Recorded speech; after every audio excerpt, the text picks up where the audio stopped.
আমি প্রীতি দত্ত। আমার গল্পগুলো ভালো লেগে থাকলে লাইক সাবস্ক্রাইব করবেন পরবর্তী গল্প পাওয়ার জন্য। নাগপুর থেকে রায়গড়ে ফিরছিলাম। আমার পরিবার থাকে নাগপুরেই। কাজের সূত্রে রায়গড়ে আসা। একটি 2 কামরার ফ্ল্যাট নিয়ে একাই থাকি সেখানে। সপ্তাহের শেষে একবার করে বাড়ি যাই। সবার সাথে দেখা করে একদিন থেকে পরদিনই ফিরে আসি রায়গড়ে। আজও তাদের সাথে দেখা করে আমি ফিরছিলাম রাতের ট্রেনে। ট্রেনের মধ্যে কখন যে আমার চোখ লেগে গিয়েছিল তা জানি না। তবে ঘুম ভাঙল ট্রেনের এক ভীষণ ঝাঁকুনিতে। হাতঘড়িতে সময় দেখলাম রাত্রি 3:10 কাঁটা খানিক দক্ষিণে। আর বোধ হয় ঘুম আসবে না। জানালা দিয়ে মুখ ঝুঁকিয়ে দেখি সেটা গুন্ডিয়া জংশন। মিনিট 7 মতো ট্রেনটি সেখানে দাঁড়িয়ে আবার চলতে শুরু করল। জানালা দিয়ে আসা হিমেল বাতাসে মনটা এতটাই ফুরফুরে লাগছিল যে সেই সময় একটি বই পড়তে ইচ্ছে করল আমার। কাঁধ ব্যাগ থেকে বইটি বের করতে যাব, আচমকাই এক ভদ্রলোক কোথা থেকে এসে আমাকে বললেন, কিছু যদি মনে না করেন জানালার পাশের সিটটাতে আমায় একটু বসতে দেবেন। হ্যাঁ, বসুন। কিছুক্ষণ তাঁর দিকে তাকিয়ে আমি সরে বসলাম পাশের সিটে। মন থেকে না হলেও একজন বয়স্ক মানুষের অনুরোধকে ফেলতে পারলাম না। তারপর ভদ্রলোক জিজ্ঞেস করলেন, তা কোথায় যাচ্ছেন আপনি? রায়গড়। আমিও তো ওখানেই যাচ্ছি, বোনের বাড়িতে। শেষবারের মতো বোনের মুখখানা দেখে আসতে। শেষবার কেন? কতদিন যে আর বেঁচে থাকব তা তো জানি না, তাই এটাকেই শেষবার মনে করছি। আমি কিছু বলতে যাব, তার আগেই ভদ্রলোক আবার বললেন, আপনার সাথে আলাপ হয়ে বেশ ভালোই হল। অনেকক্ষণ একসাথে কথা বলা যাবে। ভদ্রলোক যে মিশুকে স্বভাবের সেটা তাঁর কথাতেই বোঝা যায়। আমিও দীর্ঘক্ষণ পর একজন কথা বলার মানুষ পেলাম। এমনিতে কারোর সঙ্গে যেচে আলাপ করা আমার একেবারেই পছন্দ নয়। তবে কেউ যদি নিজে থেকে সেই কাজ করে তখন আমি তার সাথে মন খুলেই কথা বলি। ভদ্রলোকের সাথে কথা হওয়ায় জানতে পারলাম তিনি একসময় কলেজের প্রফেসর ছিলেন। সেই সাথে খুব ভালো ছবিও নাকি আঁকতেন। এখন তার পরিবার বলতে কিছুই নেই। বিয়ে থা করেননি। পরিবারের অংশ বলতে কেবল সেই বোন। কথা বলতে বলতে একসময় অনুভব করি আমার পায়ের উপর যেন কিছু একটা পড়ে আছে। সেটাকে তুলতে দেখি ভদ্রলোকের ব্যাগের চেনটি খোলা। বুঝলাম সেটা তাঁরই। হাওয়ার কারণে ব্যাগ থেকে উড়ে এসে পড়েছে। তবুও নিঃসন্দিগ্ধ হতে কাগজটিকে তুলে আমি তাঁকে জিজ্ঞেস করলাম, এটা কি আপনার? আজ্ঞে হ্যাঁ, ব্যাগ থেকে পড়ে গেছিল বোধ হয়। দিন ওটা আমাকে। কাগজটি দিতে যাব, হঠাৎই আমার নজর পড়ল কাগজে আঁকা মোহনীয় ছবিটির উপর। কি অপূর্ব সেই ছবি! দেখলেই যেন দু চোখ স্থির হয়ে থাকে সেই দিকে। আমি বললাম, বাহ, ছবিটি তো ভারী চমৎকার। আপনি এঁকেছেন বুঝি? না, এই ছবি আমার আঁকা নয়। ছবিটির চিত্রকর কে? সেটা জিজ্ঞেস করার আগেই তিনি বললেন, ছবিটি আপনার পছন্দ হয়েছে। এমন অপরূপ সেই ছবি, অপছন্দের একটিও কারণ থাকতে পারে না। আমি বললাম, এত অভূতপূর্ব ছবিটিকে কি কারোর পছন্দ না হয়ে থাকতে পারে? আপনি চাইলে ছবিটি রাখতে পারেন, আমার তাতে আপত্তি নেই। ছবিটির প্রতি আমার মোহিত হওয়ার ভাবটি বোধ হয় লক্ষ্য করেছিলেন ভদ্রলোক, তাই তিনি কথাটি বললেন। তবুও এত মূল্যবান একটি ছবি তো বিনা পয়সায় নেওয়া যায় না কারোর থেকে। তাই আমি জিজ্ঞেস করি, তা এটার জন্য কত দিতে হবে আপনাকে? মৃদু হেসে ভদ্রলোক বললেন, এর মূল্য আপনি এখনই দিতে পারবেন না মশাই। এটা নিজের মূল্য নিজেই জোগাড় করে নেবে একদিন। ভদ্রলোকের এই কথাটি আমার মাথায় ঢুকল না কিছুতেই। মৃদু হেসে তিনি আবার বললেন, এই যে আপনি বিনা বাক্যব্যয়ে জানালার পাশের সেটিটি আমায় ছেড়ে দিলেন, মনে করুন সেটিই এর মূল্য। এতকুই বা কজনে করে? আমি আর এই বিষয়ে কোনো কথা বাড়ালাম না। চমৎকার একটি ছবি যে বিনা পয়সায় পেয়ে গেছি, এটাই অনেক। ছবিটিকে ব্যাগে ভরে নিলাম। রায়গড়ে যখন ট্রেন দাঁড়ালো তখন সকাল 9:30 বেজে গেছে। দুজনেই নেমে পড়লাম ট্রেন থেকে। তারপর ভদ্রলোককে একটি রিকশায় তুলে দিয়ে আমিও অগ্রসর হলাম নিজের গন্তব্যের পথে। সেদিন রাত থেকেই সূত্রপাত হল এমন কিছু ঘটনার, যা এর আগে আমার জীবনে কখনো ঘটেনি। রাতে শোবার আগে পরদিন অফিসের জন্য ব্যাগটিকে গুছিয়ে রেখেছিলাম। ছবিটিকে ব্যাগ থেকে বের করে রাখি টেবিলের ওপরে। তারপর একটি বই নিয়ে চলে যাই বিছানায়। রাত্রে বই পড়তে পড়তে ঘুমানোর অভ্যাসটা আমার চিরকালের। সেই রাতেও বই পড়তে পড়তে কখন যে ঘুমিয়ে পড়েছিলাম তা খেয়াল নেই। মাঝরাতে হঠাৎ আমার ঘুম ভেঙে গেল একটি বিশ্রী গন্ধে। আধঘুমে চোখ দুটিকে মুছতে মুছতে নজর পড়ল টেবিলে রাখা ছবিটির ওপরে। সেটি থেকে উজ্জ্বল আলো বের হচ্ছিল। আমি এগিয়ে গেলাম সেই দিকে। এমন মনে হচ্ছিল যেন আমাকে জোর করে নিজের দিকে টেনে নিয়ে চলেছে সেই আলো। মনের অজান্তেই বসে পড়লাম টেবিলের সোজাসুজি রাখা চেয়ারটির উপর। নানারকম অস্ফুট শব্দ ঘুরে বেড়াচ্ছিল আমার কানের চারপাশে। ততক্ষণে অপরিচিত গন্ধটি মিলিয়ে গেছে। স্থির হয়ে তাকিয়ে রইলাম ছবিটির দিকে। আমার চোখের পাতাকে যেন অদৃশ্য মায়ায় দাঁড় করিয়ে রেখেছিল সেই ছবি। এভাবে কতক্ষণ তাকিয়েছিলাম জানি না। একসময় দেখি আমি এসে পড়েছি একটি সম্পূর্ণ অচেনা জায়গায়। চারপাশ ঘুটঘুটে অন্ধকার। এটা কোন জায়গা? কথাটি মনে হতেই উঠে দাঁড়ালাম। তখনও সেই মায়া আমাকে আচ্ছন্ন করে রেখেছিল। মাথাটাও টনটন করতে থাকে প্রবল। কাউকে ডাকব কিনা বুঝতে পারছিলাম না। দেওয়াল হাতড়ে হাতড়ে হতভম্বের মতো এগিয়ে চলেছিলাম অজানা অন্ধকারের পথে। বেশ অনেকক্ষণ পর আবার নাকে এলো বিদঘুটে গন্ধটা। আমার মন থেকে চেতনা, ভয় সব যেন হারিয়ে গিয়েছিল তখন। হয়তো সেই মায়াই আমাকে এগিয়ে নিয়ে চলেছিল নিজের লক্ষ্যে। একসময় আমার হাত পড়ল একটি কাঠের দরজার ওপরে। আলতো করে খুললাম সেটিকে। এরপর আরও এরকম ৪-৫টা অজানা দরজা খুলি। মাঝে মাঝে কয়েকটি পুরু মাকড়সার জালের ঘেরাটোপকে ভেদ করে অন্ধকারের গহীন কুয়াশায় এগোতে হয়েছিল। বুকের মাঝখানটা শুকিয়ে আসতে থাকে আমার। এইভাবে এগোতে এগোতে শেষ দরজাটা খুলে দেখতে পাই একটি মেয়ে চেয়ারের উপর বসে মোমবাতির আলো কিছু একটা করছে। কিন্তু এরকম একটা নির্জন অন্ধকার ঘরে সে একা একা কি করছে? মনে হতেই কৌতূহলবশত এগিয়ে গেলাম সেই দিকে। ঘরে ঢুকতেই গন্ধটি আরও জোরালো হয়ে উঠল। এতটাই বিশ্রী গন্ধ যে নাক চেপে রাখতে হয়েছিল। মেয়েটির কাছাকাছি গিয়ে দেখি টেবিলের উপরে একটি কাগজ রেখে সে ছবি আঁকছে। কিন্তু ওটা কি? মেয়েটি নিজের একটি হাত কেটে তার রক্ত দিয়ে ছবিটিতে রং করছে। সেটা দেখার পর আমার পা টলতে শুরু করল। পেটের ভিতরের নাড়িভুঁড়ি সব পাকিয়ে আসছিল। আচমকাই আমার ভারাক্রান্ত দেহটি পড়ে গেল মাটিতে। ততক্ষণাৎ মেয়েটি ঘুরে তাকালো আমার দিকে। সে কি বীভৎস কদাকার রূপ!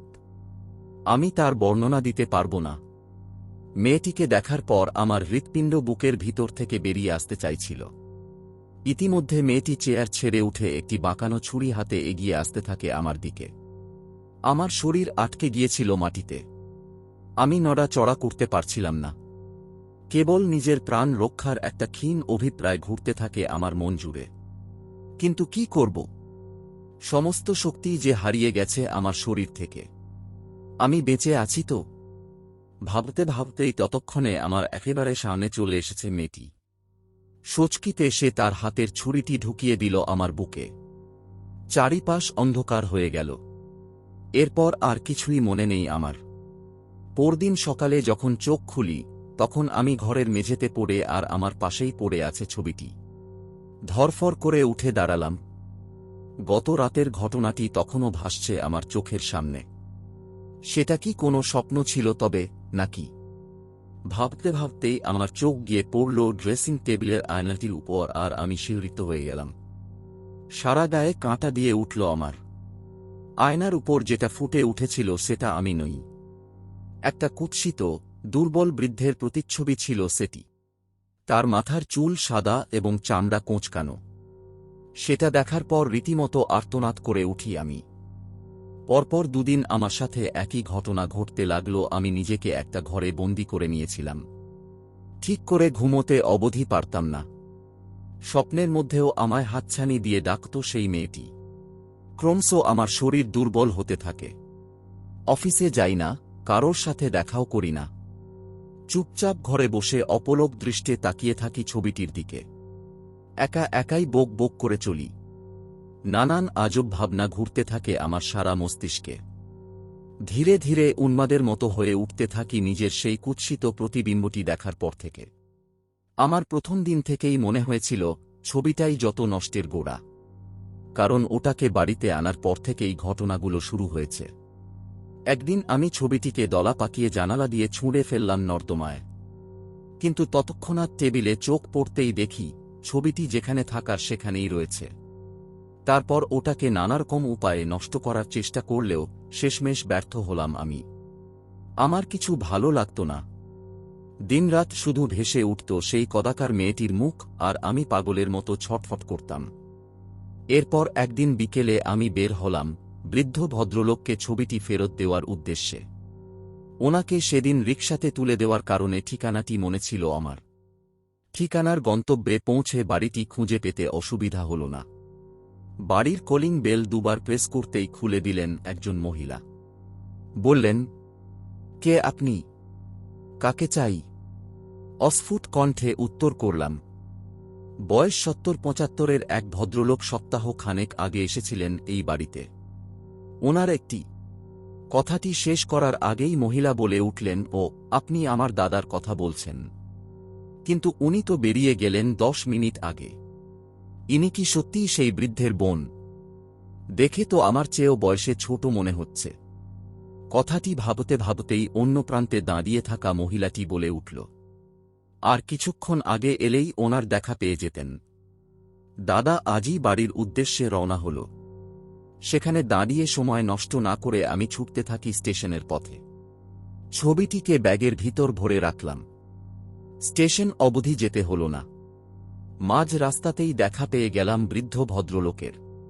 তাকে দেখে আশ্চর্য হয়ে গেলাম আমি। কয়েকদিন আগে যাকে দেখে মনে হচ্ছিল ৭০-৭৫ বয়সী এক বৃদ্ধ, আজ তার বয়সের এতটা পার্থক্য। চোখের ভুল নয়তো? কিছু জিজ্ঞেস করার আগেই ভদ্রলোক বললেন, আমি জানতাম আপনি ঠিক আসবেন, কিন্তু একটা দেরি করবেন সেটা ভাবতে পারিনি। আশ্চর্য হয়ে প্রশ্ন করলাম, আপনি জানতেন? তার মানে এইসব আপনি ঘটাচ্ছেন? কিছুক্ষণ আমার দিকে তাকিয়ে থেকে ম্লান হাসলেন ভদ্রলোক। তারপর রাস্তার একধারে থাকা একটি বসার বেঞ্চের দিকে ইশারা করে বললেন, চলুন, বাকি কথা না হয় ওখানে বসেই বলা যাক। তারপর দুজনে গিয়ে বসলাম সেই বেঞ্চটির ওপর।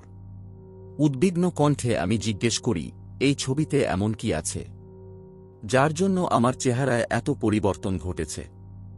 মৃদু কণ্ঠে ভদ্রলোক বললেন, একটি মেয়ের আত্মা। আত্মা? আত্মার কথা শুনে বিস্মিত হয়ে গেলাম আমি। সেই সাথে প্রবল বেগে কম্পিত হতে থাকল আমার হৃদয়। লোকটি বলতে লাগল, হ্যাঁ, শুনুন তবে। আজ থেকে প্রায় ৩০০-৪০০ বছর আগে মার্লিন নামে এক রাশিয়ান মহিলা খুব ভালো ছবি আঁকত। সেই ছবিগুলো ছিল যতটা সুন্দর, তার রূপও ছিল ততটাই কদাকার। বিশ্রী দেখতে ছিল বলে মার্লিনের আঁকা ছবি কেউ কিনতে চাইত না। এমনকি বিভিন্ন আর্ট এক্সিবিশন থেকেও ওকে অপমান করে তাড়িয়ে দেওয়া হয় শুধুমাত্র রূপের কারণেই। তারপর প্রায় ৩ বছর ধরে মার্লিন নিজেকে একটা ঘরে বন্দি করে রেখেছিল, আর সেই ৩ বছরে সে তার সমস্ত রক্তবিন্দু দিয়ে আঁকে এই ছবিটা। মৃত্যুর আগে মার্লিন অভিশাপ দেয় যে যার কাছে এই ছবি থাকবে সেই ব্যক্তিকেও তার মতো জীবনের পীড়া ভোগ করতে হবে, যেটা সে নিজে করেছিল। পুলিশের লোক দরজা ভেঙে উদ্ধার করে মার্লিনের কঙ্কালটির সাথে এই ছবিটিও। তারপর বিভিন্ন হাতবদলের মাধ্যমে এটি এসে পড়ে আমার কাছে। আপনি এত সব কথা জানলেন কি করে? আপনার মতো একদিন আমিও এই ছবির অভিশাপের হাত থেকে মুক্তি পেতে ঘুরেছিলাম অনেকের দ্বারে দ্বারে। তাদের মধ্যেই একজনের থেকে জানতে পারি এইসব ঘটনার কথা। কিঞ্চিত রাগ প্রকাশ করে আমি বললাম, তবে আপনি ছবিটি আমায় দিলেন কেন? আমার সাথে আপনার কিসের শত্রুতা? বেশ অনেকক্ষণ চুপ থেকে ভদ্রলোক জবাব দিলেন, আপনার তো এই ছবিটি পছন্দ হয়েছিল। একবার এই ছবি যার দৃষ্টি আকর্ষণ করে ফেলে, ছবি গিয়ে পড়ে তার হাতে, আর তখনই পূর্ব ব্যক্তির শাপমুক্তি ঘটে। ক্রমশ তার চেহারাতেও পরিবর্তন আসতে থাকে। আমি না চাইলেও ছবিটি স্বেচ্ছায় আপনার কাছেই চলে যেত, কিন্তু এখন আমি এটাকে আর নিজের কাছে রাখতে চাই না। আপনাকে ফেরত দেওয়ার জন্য ছবিটি আমি নিয়ে এসেছি। ব্যাগ থেকে বের করে ছবিটি ভদ্রলোককে দিতে যাব তার আগেই তিনি বললেন, এই ছবি নিজের ইচ্ছাতে নেওয়া যায়, কিন্তু ফেরত দেওয়া যায় না। আপনি ফেরতও দিলেও ওটা আপনার কাছেই থেকে যাবে। ভদ্রলোকের কথা শুনে দিশাহারা হয়ে পড়েছিলাম আমি। সমস্ত চেতনা লোপ পেয়েছিল আমার সেই মুহূর্তে। হতবুদ্ধি হয়ে জিজ্ঞেস করি, তাহলে কি আমার মুক্তি নেই ছবিটির থেকে? হ্যাঁ, কেবল একটিই মাত্র পথ রয়েছে, আর সেটা হলো অপেক্ষা। অপেক্ষা? কতদিনের অপেক্ষা সেটা আমি বলতে পারবো না, তবে যেদিন এই ছবি অন্য আরেকজনের দৃষ্টি আকর্ষণ করে নেবে, সেই দিনই মুক্তি পাবেন আপনি এই মেয়েটির অভিশাপ থেকে। আমার কাছে প্রায় 2.5 বছর ধরে ছিল এই ছবি। ভদ্রলোক তারপর উঠে চলে গেলেন নিজের গন্তব্যের পথে। অসহায়ের মতো ছবিটি হাতে আমি বসে রইলাম বেঞ্চের উপরে। বিকেলের সূর্য ডুবে তখন আঁধার নেমে এসেছে। অদূরে দাঁড়িয়ে থাকা ল্যাম্পপোস্টের হলুদ আলোটি এসে পড়েছে আমার মুখের আঙিনায়। চারিদিক শুনশান, নিস্তব্ধ। একটা গমগমে বাতাস খেলে বেড়াচ্ছে এক প্রান্ত থেকে অন্য প্রান্তে। কিছুক্ষণ পর সেখান থেকে উঠে অস্থির মনে ছবিটি হাতে নিয়ে এগোতে থাকি আমি। চিন্তা করতে থাকি, আদেও কি এই ছবি আমায় মুক্তি দেবে কোনোদিন? কিন্তু কবে পাব আমি মুক্তি? ছবিটি আমায় শেষ করে দিয়েছে এই কয়েকদিনে। নিজের ভিতরেই উপলব্ধি করতে পারি এখন নিজের মৃত্যু যন্ত্রণাকে। ধীর পায়ে এগোতে এগোতে আচমকাই আমার চোখের উপর এসে পড়ল এক তীব্র আলোর ঝলক। মুহূর্তেই ছবিটি আমার হাত থেকে ছিটকে পড়ল রাস্তার একপাশে। আমার শরীরের উপর দিয়ে সবেগে চলে গেল একটি মালবাহী লরি। চিৎকার করারও সুযোগ পাইনি। শুধু কয়েক মুহূর্তের জন্য উন্মুক্ত ছিল আমার চোখের পাতা। দেখলাম ছবিটি হাওয়ায় ভেসে এগিয়ে যাচ্ছে, আর একই সাথে কানে এল রক্তহীন করা এক হাসির আওয়াজ। ছবিটি কি তবে হাওয়ায় ভেসে এগিয়ে চলেছে তার পরবর্তী শিকারের কাছে? তারও কি আমার মতোই পরিণতি হবে? ভাবতে ভাবতেই দু চোখের পাতা বন্ধ হয়ে আসে আমার। চারিপাশে অন্ধকারের নিস্তব্ধতার মাঝে সেই হাসিটিকেও শুনতে পেলাম না আর। একসময় প্রাণটা বেরিয়ে আসতে লাগল আমার শরীর ছেড়ে। আমি মৃত্যুর পথে অগ্রসর হলাম।